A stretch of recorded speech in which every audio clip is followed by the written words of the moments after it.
my light and my help, whom shall I fear? The Lord is the stronghold of my life, before whom shall I swim? Put your hope in the Lord.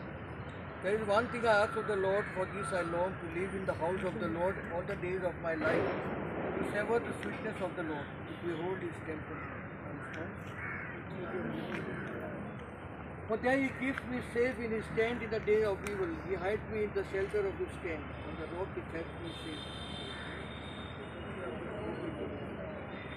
O Lord, hear my voice when I call.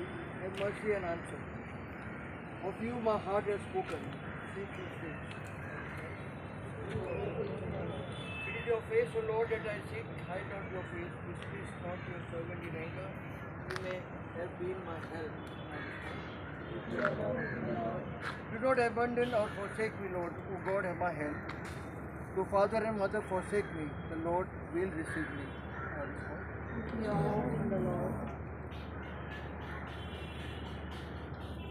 Let us pray for our brother Maxie. To our Lord Jesus Christ, who said, I am the resurrection and the life. The man who believes in me will live even if he dies. And every living person who puts his faith in me will never suffer eternal death. Maxie was nourished with your body and blood.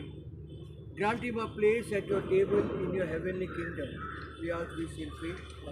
Lord, hear our prayer. Lord, you wept at the death of Lazarus, your friend. Comfort us in our sorrows. We ask this in faith. You promised paradise to the thief who repented.